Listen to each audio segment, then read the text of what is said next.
V podjetju Elektro Gorenjska se zavedajo, da je nujno treba slediti razvojnim načrtom distribucijskega omrežja Slovenije, kar se odraža tudi v nadgradnji distribucijskega centra vodenja. Novi center omogoča zajem in obdelavo vseh podatkov potrebnih za celovito izvajanje procesov distribucijskega operaterja ter izdajanje ukazov in izračunov. V tem centru bdimo nad delovanjem elektroenergetskega sistema na Gorenjskem.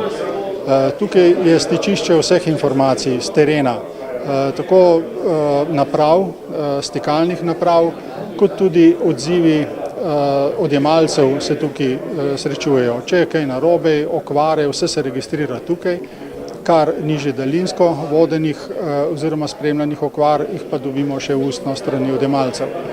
Tukaj se tudi potem krmarijo oziroma delegirajo naloge operativcev na terenu, ki potem posredujejo ob napakah.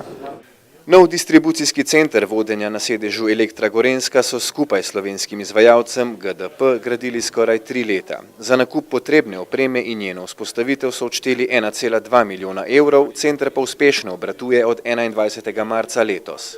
Vse skupaj je zaposlenih 7 dispečerjev neposredno na teh delovnih mestih tukaj na centru vodenja. Deluje 24 ur na dan v 3-izmenskem delu. Ja, absolutno, dopoldan sta ponavadi 2, v preostalih 2 izmenah pa 1. Vidimo tudi, da ta center vodenja zahteva zdaj tudi določene procese v delu, ki jih bomo zdaj prilagodili, tako da bomo ta center čim bolj učinkovito izkoristili.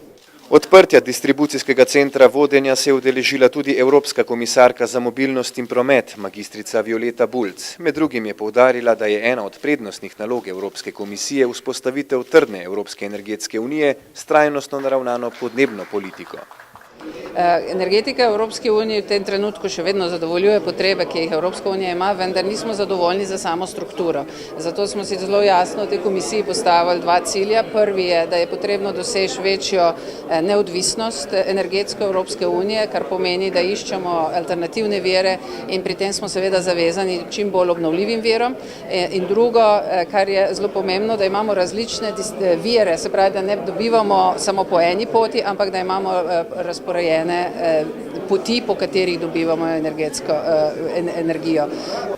Promet porabi več kot tretjino vse energije v Evropski uniji, zato si tudi v komisiji prizadevajo za tesnejše povezovanje področja prometa z energetskimi sistemi. Ključne teme so rešitve za shranjevanje energije, pametna omrežja in učinkovito upravljanje z energijo.